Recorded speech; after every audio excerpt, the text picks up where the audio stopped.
My name is Dr. Pankaj Kumar Sonar. I'm a senior consultant in surgical gastroenterology at Narayana Hospital, Howrah.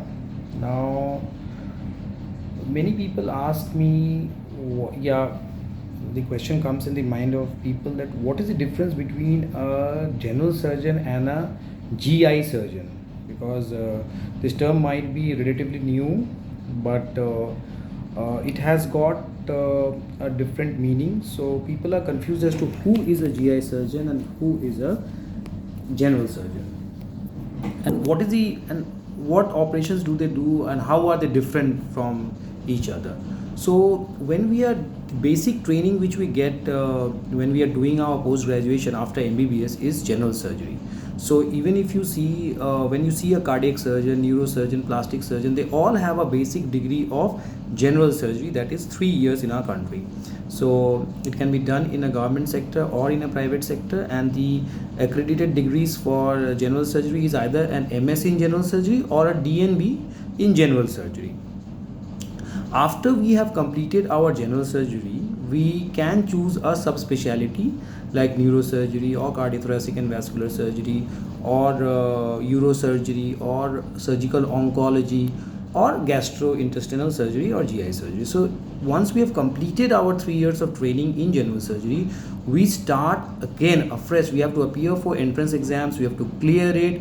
It's a difficult all India level entrance exams, and generally the trend is that the top rankers of such entrance exams, which generally is conducted by NEET nowadays, in our times it was conducted by different institutes or by the national board. So after we have completed our, we have actually got selected through the entrance exam. We used to enter as a fellow in GI surgery, as a resident in GI surgery. So again we have to spend 3 years of rigorous training, and we had all difficult complicated cases related to the gastrointestinal tract being dealt in such institutes.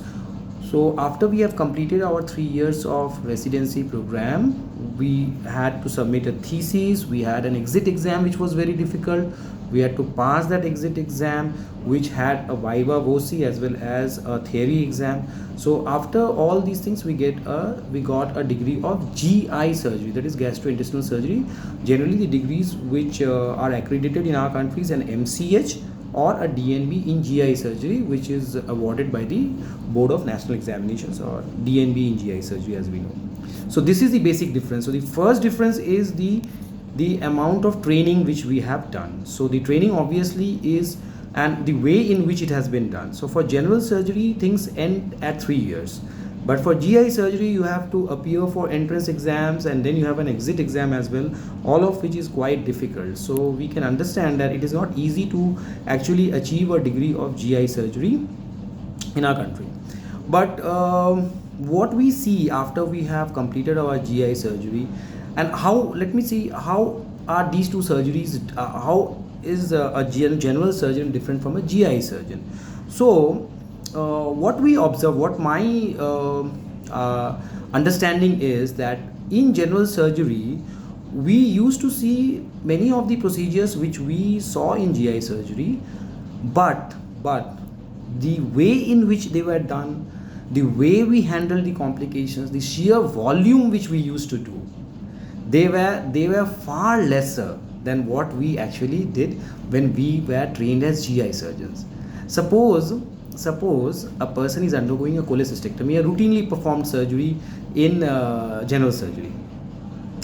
So it is the bread and butter of all surgeries which we do. So such surgery, suppose in such surgery you have got a bile duct injury.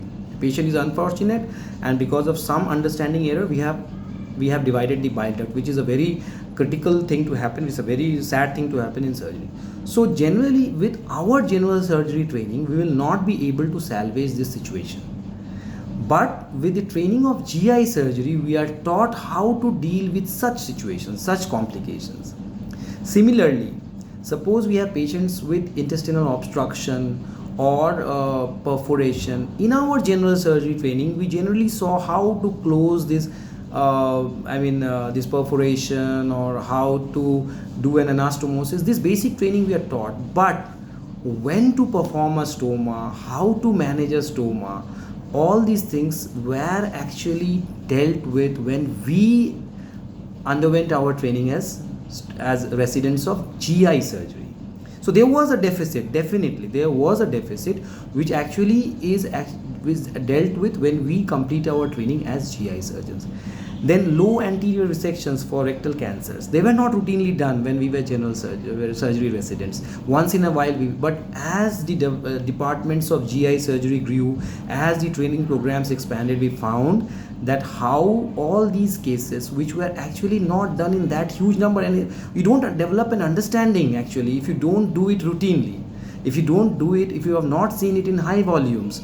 So such high volumes occur only in department of GI surgery, hepatobiliary surgery, pancreatic surgery. When we were residents of general surgery, we generally didn't know how to deal with the pancreas, because there was a deficit in the learning, in the understanding of the pancreas, how to deal with complex pancreatic tumors, how to remove them, how to do Whipple's, which is one of the most difficult abdominal surgery, how to do a spleen preserving distal pancreatectomy, how to deal with chronic pancreatitis, how to core out the head of the pancreas. So all these technical difficulties which we saw, which we felt that as a general surgeon we were not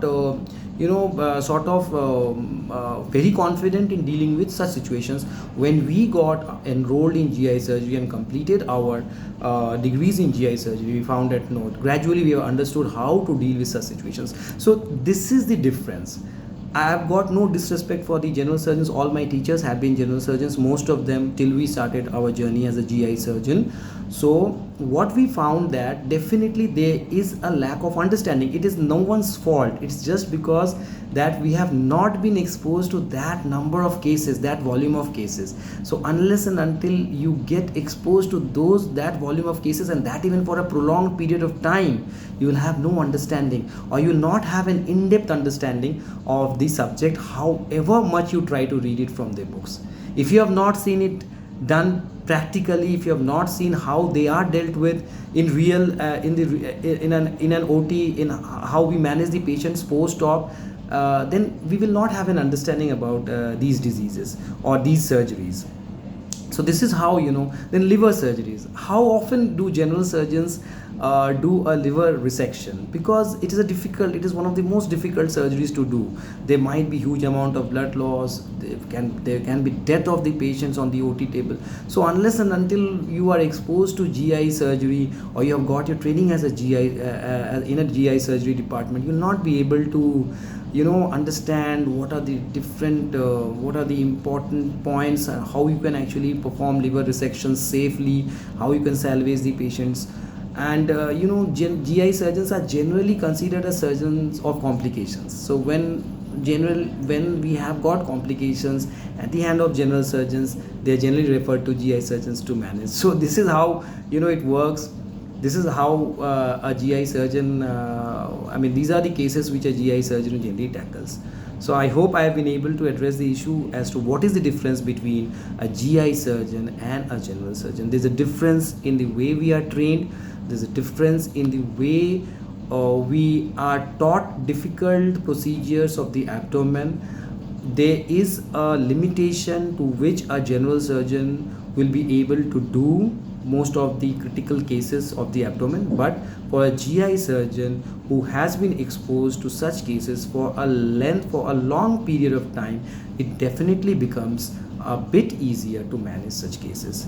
No disrespect for the general surgeons, my teachers, they're all revered people, we respect them a lot, but this is the basic difference. I just wanted to make this educational video for people to understand as to what is the difference between a general surgeon and a GI surgeon, because most of the times we see that these two terms are used as a common entity. I am sorry to say both these entities are not same. There's huge amount of training which is involved if you want to become a GI surgeon. Thank you very much.